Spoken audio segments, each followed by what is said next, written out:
সত্তরের দশকে সে ছিল একজন গাড়ির চালক, বটতলা থেকে গাড়ি চালাতেন দক্ষিণ লাইনে। এবং তখন মোটর কর্মী সমিতি, মোটর ওয়ার্কার্স ইউনিয়ন ভেঙে তৈরি হয়। তৎকালীন সরকারের বিরুদ্ধে জেহাদ ঘোষণা করেই তারা এই সংগঠনটা তৈরি করে। মূলত সে পিকচারে আসে 1974 সালে বাস শ্রমিকদের 28 দিনে একটা লাগাতার ধর্মঘট হয়েছিল।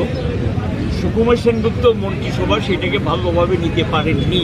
এই আন্দোলনটাকে বেআইনি ঘোষণা করেছেন, নেতৃত্বকে গ্রেপ্তার করেছেন, জেলে পুড়িয়ে দিয়েছেন। তখন চঞ্চল মজুমদারও এই আন্দোলনের পক্ষে দাঁড়িয়েছিলেন এবং সে আক্রান্ত হয়েছিলেন। বটতলাতে শ্রমিক সংগঠন গড়ে তোলার ক্ষেত্রে তার ভূমিকা অনস্বীকার্য। দক্ষিণ লাইনের যে সমস্ত গাড়ি বটতলাতে যাতায়াত করতেন এগুলোর ক্ষেত্রে ভূমিকা ছিল। নাগের জোলার যে মোটর স্ট্যান্ড আজকে তৈরি হয়েছে, এই আন্দোলনের পেছনে সে ছিল যে যাতে একটা ভালো মোটর স্ট্যান্ড দক্ষিণ লাইনে করা হয় এবং সেখানে জায়গা সংগ্রহ করা, তারপরে এই মোটর স্ট্যান্ডটাকে ডেভেলপ করা, সমস্ত ক্ষেত্রে তার একটা ভূমিকা ছিল। 1982 সালে মোটর কর্মী সমিতি ভেঙে মোটর শ্রমিক ইউনিয়ন তৈরি হয়। তখন থেকে সে মোটর শ্রমিক ইউনিয়নের জয়েন্ট সেক্রেটারি ছিল। পরবর্তী সময়ে সে মোটর শ্রমিক ইউনিয়নের সাধারণ সম্পাদক, শারীরিক কারণে অব্যাহতি নেন। মধ্যদেশে অটোরিক্সা ওয়ার্কার্স ইউনিয়ন যেটা তৈরি হয়েছিল 90 দশকের গোড়ার দিকে, সে অটোরিক্সা ওয়ার্কার্স ইউনিয়নের সভাপতি ছিলাম আমি। তারপর তার উপরে সেই দায়িত্ব দেওয়া হয় এবং সেই দায়িত্ব যথাযথভাবে পালন করেন এবং শ্রমিকদের মধ্যে সে নিজেকে গ্রহণযোগ্য করে তোলেন। এবং 80 দশকের পর থেকে বিভিন্ন আক্রমণের মুখে দাঁড়িয়েও একজন সংগঠক হিসেবে নিজেকে তুলে ধরেছিলেন।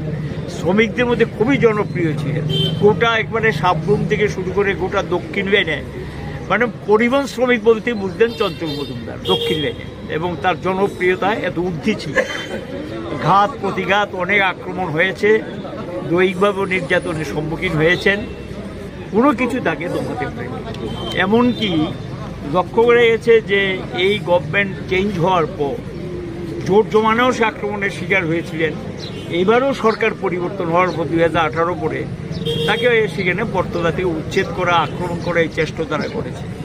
কিন্তু সংগঠন করার যে ভূমিকা তার থেকে তারা এক চুলও নড়াতে পারেনি এবং সে এটা সংগঠনের কাজ চালিয়ে গেছে। এবং তাকে আমি এটা লক্ষ্য করেছি যে শ্রমিকদের মধ্যে এই একজন সংগঠক, প্রকৃত শ্রমিক থেকে শ্রমিক তৈরি হয়ে আর নেতৃত্বে আসা এবং একজন প্রকৃত সংগঠক হিসেবে তুলে ধরা, এত জনপ্রিয়তা, এত গ্রহণযোগ্যতা, যেটা অকল্পনীয়। এবং মৃত্যু তাকে টেনে নিয়ে গেল আজ ভোরে। সে ক্যান্সার রোগে আক্রান্ত হয়েছে, বেশ কয়েক বছর হয়েছে। লক্ষ্য করলাম ক্যান্সার রোগও তাকে আটকাতে পারেনি। সে যখনই সুস্থ থাকতেন, আপনার না করলে শুনতেন না। মিছিল, মিটিং, আন্দোলন, লড়াই সংগ্রামে আসতেন, CIT অফিসে নিয়মিত আসতেন, পার্টি অফিসে যেতেন। আমাদের পরিবহনের যে পার্টি লোকাল কমিটি আছে একটা, শ্রমিকদের মধ্যে CPM গঠন করার ক্ষেত্রে প্রথম 3-4 জনের মধ্যে চঞ্চল মজুমদার একজন। পরিবহন শ্রমিকদের মধ্যে পার্টি গড়ে তোলা CPM। সে একসময় এই CPM পরিবহনের একটা লোকাল কমিটি আছে আমাদের, সে লোকাল কমিটির সম্পাদক হয়েছিল এবং পার্টির সদরবিভাগ কমিটির সদস্য ছিলেন।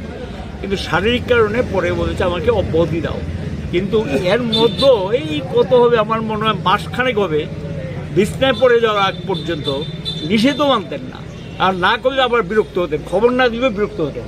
কিন্তু যখনই খবর পেতেন তখনই ছুটে আসতেন যে কোনো কর্মসূচিতে অংশ নিতেন।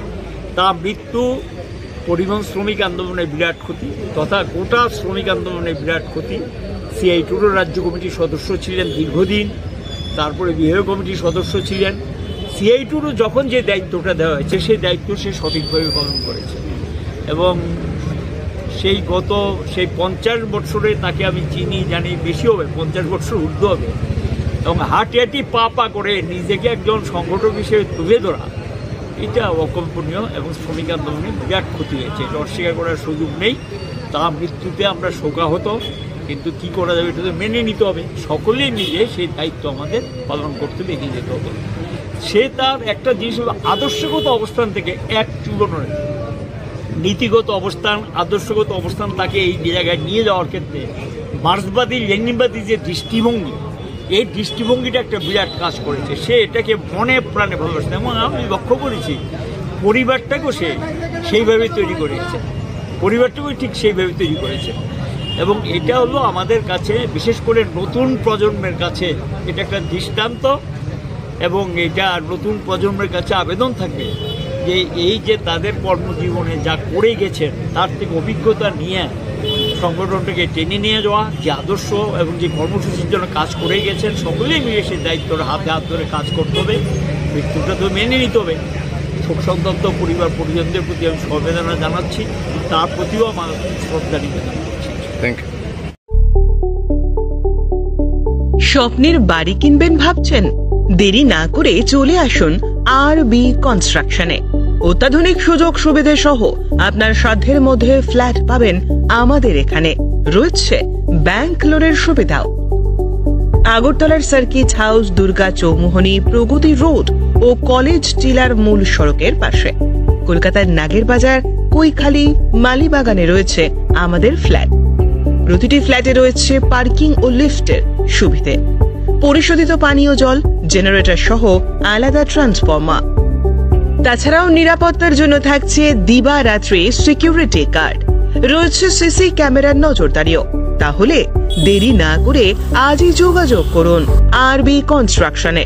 আমাদের ঠিকানা আরবি construction, Jhuma Chakraborty, circuit house, পুরনো রাজভবনের পিছনে।